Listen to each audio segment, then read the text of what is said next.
নমস্কার, Rishibani institute of Vedic অ্যাস্ট্রোলজির পক্ষ থেকে স্বাগত জানাই আজকের জ্যোতিষ আলোচনায়। আমি শান্তনু আপনাদের সঙ্গে। আলোচ্য বিষয় বিশুদ্ধ জ্যোতিষ। আমরা আলোচনা করব তুলা রাশির বিষয়ে। তুলা কালপুরুষের সপ্তম রাশি, শুক্রের দ্বারা প্রভাবিত এই রাশি অত্যন্ত ব্যালেন্সড বায়ু তত্ত্বের চর প্রকৃতির এই রাশি, এবং এই রাশির মধ্যে রয়েছে সেই স্ট্রেংথ যা পরিবর্তন নিয়ে আসতে পারে। রাশিচক্রের দুটি দিকের মধ্যে একটা সাম্য অবস্থান ক্রিয়েট করতে পারে এই তুলা রাশি। তুলা রাশির মানুষদের রয়েছে চরম লেভেলের ক্রিয়েটিভিটি, রয়েছে একটা ব্যালেন্সড ক্যারেক্টারিস্টিক্স।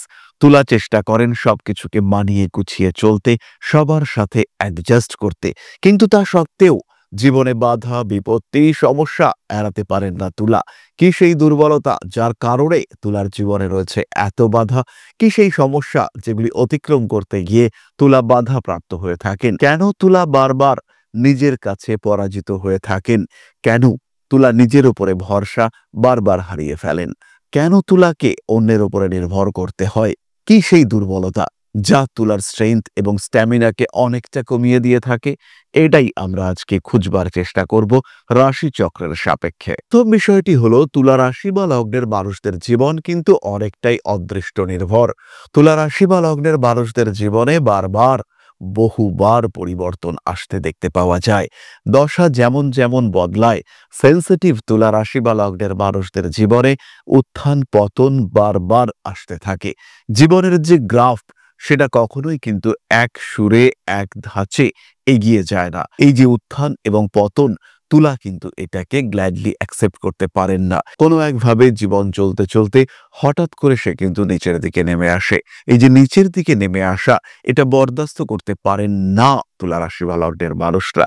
এবং এই যে বরদাস্ত করতে পারছেন না তুলা, তার কারণে কিন্তু তুলা মানসিকভাবে অনেকটাই বিধ্বস্ত হয়ে পড়েন। এটা তুলার প্রথম দুর্বলতা। তুলাকে জানতে হবে, দশার পরিবর্তন আমার জীবনের পরিবর্তন নিয়ে আসতে পারে। স্মুথ লাইফ আমার জন্য নয়। প্ল্যান এর সাথে প্ল্যান বি তাকে রেডি রাখতে হবে, এবং যদি আমি প্ল্যান বি রেডি রাখতে না পারি, সেই ক্ষেত্রে কিন্তু ফুল স্টপ পড়তে পারে, আমার অগ্রগতি বাধাপ্রাপ্ত হতে পারে। দ্বিতীয় যে বিষয়টি তুলা রাশি বা লগ্নের মধ্যে রয়েছে, তুলা ব্যালেন্সড, এবং এই বিষয়টিতে তুলা নিজেকে নিয়ে গর্ববোধ করেন। তুলা সবসময় চেষ্টা করেন নিজেকে আরো ব্যালেন্সড রাখতে। জীবনের সবগুলি দিক, জীবনের সমস্ত অংশ, জীবনের সমস্ত মানুষজন, সমস্ত রিলেশনশিপ, তাদের মধ্যে সমন্বয় সাধন করবার চেষ্টা তুলা করে থাকেন। এবং এই সমন্বয় সাধন করবার চেষ্টা করতে গিয়ে তুলা কিন্তু বহু সময় নিজেকে ডিপ্রাইভ করে থাকেন। সবার জন্য ভাবতে গিয়ে নিজের জন্য ভাবা, এর সময় তুলা আর খুঁজে পান না। এর ফলে তুলা রাশি বা লগ্নের মানুষদের সঙ্গে যারা চলে, তারা ধীরে ধীরে তুলাকে ডমিনেট করবার চেষ্টা করে, এবং এই ডমিনেশন, এইটা কিন্তু তুলাকে অ্যাকসেপ্ট করতে হয়। কিছুদিন পর্যন্ত প্রতিবাদ করতে পারলেও আলটিমেটলি তুলা কিন্তু এই ডমিনেশন অ্যাকসেপ্ট করে নেন। তখন কিন্তু তুলা বহুলাংশে নিজের উপর নিজেই অবিচার করে থাকেন, এবং এই অবিচারের কারণে তুলা রাশি বা লগ্নের মানুষরা মানসিক দিক থেকে অনেকটাই ভেঙে পড়েন। তৃতীয় বিষয়টি হলো, বায়ু তত্ত্বের রাশি, শুক্র প্রভাবিত রাশি তুলা বাহ্যিক আড়ম্বরের দিকে যতটা গুরুত্ব দিয়ে থাকেন, তার কিন্তু আভ্যন্তরীণ দিকগুলি আস্তে আস্তে দুর্বল হতে থাকে। এক্সটার্নাল লুক, আউটফিট, এটা তুলার কাছে যতটা গুরুত্বপূর্ণ, আভ্যন্তরীণ বিষয়গুলি কিন্তু অতটা গুরুত্বপূর্ণ নয়। সেই ক্ষেত্রে তুলা কিন্তু অনেকটাই ক্যাজুয়াল, এবং তার কারণে বিলাসিতার প্রতি তুলার যে নজর, সঞ্চয়ের প্রতি কিন্তু তুলার সেই নজর থাকে না। কারণে অকারণে খরচের মাত্রা এতটাই বাড়তে থাকে যে সঞ্চয় তুলার ক্ষেত্রে বাধাপ্রাপ্ত হয়। চতুর্থত, তুলা রাশি বা লগ্নের মানুষরা তারা কিন্তু চট করে মানুষকে বিশ্বাস করে থাকেন। সামনে যে মানুষটা আসছে, তার দ্বারা এই তুলা রাশি বা লগ্নের মানুষরা সহজেই প্রভাবিত হয়ে থাকেন। সামনের মানুষটা কি বলছে, সেই কাজটা করা উচিত কিনা, এই বিষয়ে বিভিন্ন রকম চিন্তা ভাবনা, এগুলো তুলা রাশির মানুষদের মধ্যে বাড়তে দেখতে পাওয়া যায়। তুলা রাশি বা তুলা লগ্নের মানুষদের ক্ষেত্রে এই যে দ্রুত বিশ্বাস করে নেওয়ার প্রবণতা, এর ফলে কিন্তু তুলা বহু ভুল করে থাকেন, এবং জীবনে ভুল করেও তুলা যে যথেষ্ট শিক্ষা লাভ করেন, তা কিন্তু একেবারেই নয়। তুলা রাশি বা লগ্নের মানুষরা বারবার ভুল করলেও সেই ভুল থেকে তারা শিক্ষা লাভ করেন না। সহজে বিশ্বাস করা, মানুষকে ভরসা করে সাহায্য করতে যাওয়া, টাকা দেওয়া বা তার পাশে গিয়ে দাঁড়ানো, এই ধরনের বিভিন্ন কাজকর্ম তুলা করে থাকেন। এবং যখন তুলা এই কাজটি করে থাকেন তখন তুলা কারোর কথাও শোনেন না। বাড়ির মানুষজন বারণ করেন তুলাকে, কিন্তু তুলা নিজের কথা, নিজের দায়িত্ব ইত্যাদিকে ইগনোর করতে পারেন না। মানুষকে বিশ্বাস করেন, প্রয়োজনে অপ্রয়োজনে সাহায্য করেন, এবং সেই সাহায্যের যে প্রতিদান তুলার ক্ষেত্রে পাওয়া উচিত সেটা থেকে তুলা ডিপ্রাইভড হয়ে থাকেন। ফলে তুলা রাশি বা লগ্নের মানুষের যখন ব্যাকআপ প্রয়োজন, যখন সাহায্য প্রয়োজন, যখন একটু সাপোর্ট প্রয়োজন, তখন কিন্তু সেই সাপোর্ট দেওয়ার মানুষগুলোকে আর খুঁজে পাওয়া যায় না। তুলা রাশি বা লগ্নের মানুষদের পঞ্চম সমস্যাটি হলো তারা দ্রুত সিদ্ধান্ত গ্রহণে বিশ্বাসী। তারা কিন্তু সিদ্ধান্ত নেওয়ার আগে যে 7-5 ভাবনা চিন্তা করবেন সেটা করেন না। চট জলদি সিদ্ধান্ত নেওয়ার কারণে তুলা রাশি, তুলা লগ্নের মানুষদের মধ্যে কিছুটা অস্থিরতার ভাব দেখতে পাওয়া যায়। জীবনে বহু বহু ভুল সিদ্ধান্ত তারা গ্রহণ করে থাকেন। এই হঠকারী সিদ্ধান্ত নেওয়ার প্রবণতা তুলাকে কিন্তু বারবার পিছিয়ে দেয়। জীবনে এগিয়ে যাওয়ার পথ নির্মাণ হওয়া সত্ত্বেও তুলাকে কিন্তু পিছিয়ে আসতে হয়। তার অগ্রগতি বাধাপ্রাপ্ত হয়, তার এগিয়ে যাওয়ার পথ সেটা পীড়াগ্রস্ত হয়। তুলা তাকে মনে করেন নিজের দুর্ভাগ্য। তুলা এই বিষয়টিকে দুর্ভাগ্য মনে করেন। সবকিছু ঠিকঠাক হওয়ারই কথা ছিল, কিন্তু আলটিমেটলি হলো না, কারণ দশা চলছিল রাহুর দশা, শনির অন্তর্দশা। এই বিষয়টি খেয়াল না রেখে তুলা কিন্তু চটজলদি সিদ্ধান্ত নিয়েছেন। তুলার অষ্টমে এখন দেবগুরু বৃহস্পতি রয়েছে, কিন্তু তুলা রাশির একজন জাতক তার মূল জন্মকুণ্ডলিতে কর্কটে বৃহস্পতি রয়েছে। তাই এই সময় বৃহস্পতি ওরিয়েন্টেড ডিসিশন যদি তুলা নিয়ে থাকেন তাহলে তার রেজাল্ট হবে নেগেটিভ। তুলার অ্যাস্ট্রোলজার তুলাকে এই কথাটা বললেন, কিন্তু বলার পরেও তুলা থামলেন না। তুলা সেই সিদ্ধান্ত গ্রহণ করলেন, তুলা একটা কোচিং সেন্টার খুললেন, এবং এই কোচিং সেন্টার চলল না। দশমে ছিল বৃহস্পতি, তার কারণে তুলার আগ্রহ রয়েছে আমি টিচার হব, কোচিং সেন্টার খুলব, কিন্তু এই মুহূর্তে ট্রানজিট সাপোর্ট করছে না, কারণ সেই বৃহস্পতি এখন অবস্থান করে রয়েছে অষ্টমে। কখন খুলতে হবে কোচিং সেন্টার? অক্টোবর মাস থেকে, এবং নেক্সট সেশন সেটাকে টার্গেট করতে হবে। যদি তুলা সেই কাজটা করতেন তাহলে সাকসেস আসতো, কিন্তু সেই সময়ের জন্য তুলা অপেক্ষা করলেন না। ডেস্টিনি ডিস্টার্বড হলো, এবং তার সঙ্গে সঙ্গে তুলার যে সাকসেস সেটা কমলো।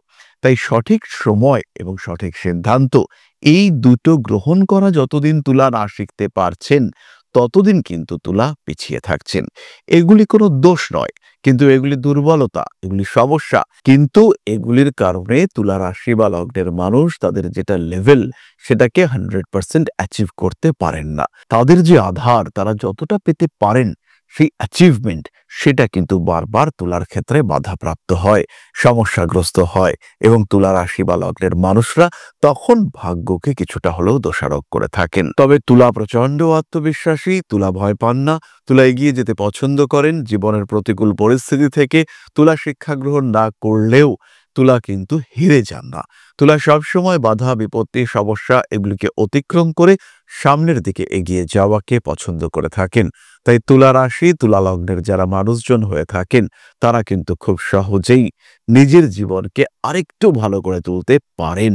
তার জন্য প্রয়োজন একটু পরামর্শ, প্রয়োজন একটু টাইম সিলেকশন, এবং সেটা যদি তুলা করতে পারেন সেই ক্ষেত্রে নিঃসন্দেহে নিশ্চিন্তে তুলা কিন্তু নিজের একটা জায়গা তৈরি করতে পারবেন, নিজেকে একটা লেভেলে প্রতিষ্ঠিত করতে পারবেন তুলা রাশি বা লগ্নের মানুষরা। তাহলে এবার আমরা চলে আসব আলোচনার পরবর্তী পর্যায়ে, অর্থাৎ আপনাদের প্রশ্নে জ্যোতিষের উত্তর। তবে তার আগে একটি ছোট্ট বিষয় আপনাদের সঙ্গে আলোচনা করতে চাইব। আশা করি পরমপিতার আশীর্বাদে সবাই খুব ভালো আছেন। জীবনে চলার পথে বিভিন্ন সময় বিভিন্ন ক্ষেত্রে আমরা প্রত্যেকেই কিছু না কিছু জনহিতকর কার্য করে থাকি। রাস্তায় যদি একজন মানুষ এসে আমাদের কাছে সাহায্য চায়, আমরা যতটুকু সম্ভব তাকে সাহায্য করবার চেষ্টা করি।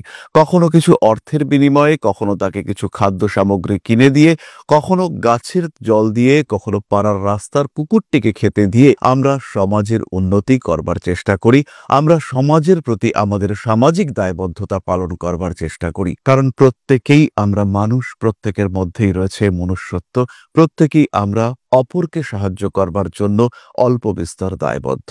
এই ভাবনা নিয়েই অধ্যাত্ম সেবা এবং প্রকৃতি পূজনের ব্রতে ব্রতী হয়েছি আমরা। আপনাদের সহযোগিতায় গঠন হয়েছে পরম ব্রহ্ম মিলন মঠ ও সেবাশ্রম। দীর্ঘদিন ধরেই, প্রায় বিগত 3 বছর ধরে বিভিন্ন সময়ে, বিভিন্ন অবস্থায়, বিভিন্ন পরিস্থিতিতে মানুষের পাশে গিয়ে আমরা দাঁড়িয়েছি। মানুষের পাশে যতটা সম্ভব সাহায্য করবার চেষ্টা আমরা করেছি আমাদের ক্ষুদ্র সামর্থ্যে। বারংবার আমরা পেয়েছি আপনাদের সাহচর্য, বারংবার আপনারা বাড়িয়ে দিয়েছেন আপনাদের সহযোগিতার হাত। তাই আরও একবার আপনাদের সামনে আজ আমি আবার এসেছি পরবর্তী কর্মসূচিকে বাস্তবায়িত করবার জন্য। বিগত দিনগুলিতে বিভিন্ন সময় আমরা বিভিন্ন ক্ষেত্রে ডোনেশন কর্মসূচি করেছি। আমরা শীতকালে কম্বল বিতরণ করেছি, মোজা চটি বিতরণ করেছি, মশারি বিতরণ করেছি ডেঙ্গুর সময়, করোনার সময় খাদ্য সামগ্রী বিতরণ করেছি আমরা। তার সঙ্গে সঙ্গে ছোট ছোট শিশুদের পড়াশুনো এগিয়ে যাওয়ার জন্য সারা বছরের সমস্ত শিক্ষা উপকরণ আমরা বিতরণ করেছি। তাদের সঙ্গে আমরা সময় কাটিয়েছি এদের শিক্ষার ক্ষেত্রে যাতে ডেভেলপমেন্ট হয়, তাই বেশ কিছু এলাকায় আমরা সম্পূর্ণ বিনামূল্য কোচিং সেন্টার পরিচালনা করছি। এবং বিশেষ বিষয়টি হলো যে প্রত্যেকটি ক্ষেত্রেই আপনারা কিন্তু প্রত্যক্ষ বা পরোক্ষভাবে আমাদের সঙ্গে আছেন।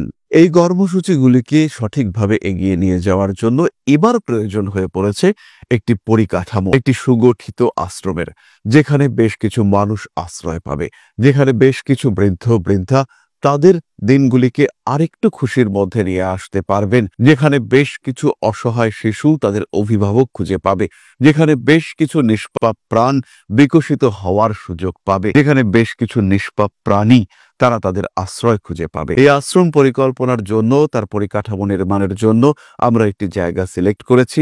সেই জায়গাটি ক্রয় করবার জন্য প্রয়োজন বিপুল অর্থের, যেটি কেবলমাত্র আমাদের প্রচেষ্টায় সংগ্রহ করা অসম্ভব। তাই আপনাদের প্রত্যেকের কাছে ছোট্ট অনুরোধ, প্রত্যেকেই অল্প অল্প করে এগিয়ে আসুন। প্রত্যেকের বিন্দু বিন্দু অনুদানে একদিন সিন্ধু স্বরূপ গড়ে উঠবে পরম ব্রহ্ম মিলন মঠ ও সেবাশ্রম। আমাদের প্রত্যেকের স্বপ্ন সমাজের জন্য কিছু করে যাওয়ার, সমাজকে উন্নততর পর্যায়ে নিয়ে যাওয়ার এই যে প্রচেষ্টা, এই যে ইচ্ছে, এই যে উদ্যম, এই উৎসাহ বাস্তবায়িত হবে আপনাদের সহযোগিতার মাধ্যমে। তাই আপনাদের প্রত্যেকের কাছে স্বনির্বন্ধ অনুরোধ, যতটুকু সম্ভব, যতটুকু সামর্থ্য, হতেই পারে অতি ক্ষুদ্র সেই সামর্থ্য, কিন্তু এসে পাশে দাঁড়ান।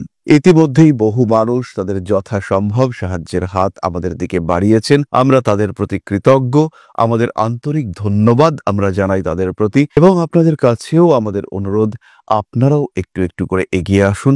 সবাই যদি অল্প অল্প করে এগিয়ে আসি, তাহলেই কিন্তু বিরাট কোনো স্বপ্ন বাস্তবায়িত হতে পারবে। সকলেই যদি অল্প অল্প করে এগিয়ে আসি, তাহলেই কিন্তু বিরাট এই মহান কর্ম বাস্তবায়িত হতে পারবে। একদিন আমার আপনার প্রত্যেকের স্বপ্ন পরম ব্রহ্ম মিলন মঠ ও সেবাশ্রম আধ্যাত্ম সেবা এবং প্রকৃতি পূজনের এই মহান দায়িত্ব নিয়ে এগিয়ে আসতে পারবে, একটি জায়গা তৈরি করতে সক্ষম হবে। সবাইকে জানাই অগ্রিম ধন্যবাদ এবং শুভেচ্ছা।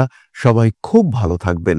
নমস্কার। ওটা প্রথমেই বলি, তোমার মিথুন লগ্ন এবং ধনু রাশি, পূর্বাষাঢ়া নক্ষত্র। দশম ভাবে রাহুর অবস্থান, একাদশে রয়েছে শুক্র। প্রচুর পড়াশুনো তোমাকে করতে হবে এবং আবশ্যিকভাবে করতে হবে। পরিশ্রম ছাড়া তোমার কিন্তু কোনো বিকল্প নেই। খেয়াল রাখতে হবে, দ্বিতীয় রয়েছে মঙ্গল এবং শনি। তাই প্রতিদিন মহামৃত্যুঞ্জয় মন্ত্র পাঠ তোমাকে করতে হবে। তোমার সামনে রয়েছে একটা গুড ক্যারিয়ার। নিজেকে প্রস্তুত করো, নিজেকে প্রতিষ্ঠিত করার জন্য আর একটু চেষ্টা করো।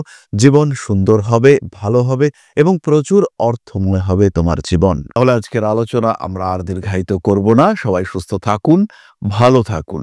মা শ্রী শ্রী আদিশক্তির আশীর্বাদ বর্ষিত হোক আপনাদের উপর। সমৃদ্ধ, আরো সমৃদ্ধ হয়ে উঠুক আপনাদের জীবন। জয় মা আদিশক্তি। নমস্কার।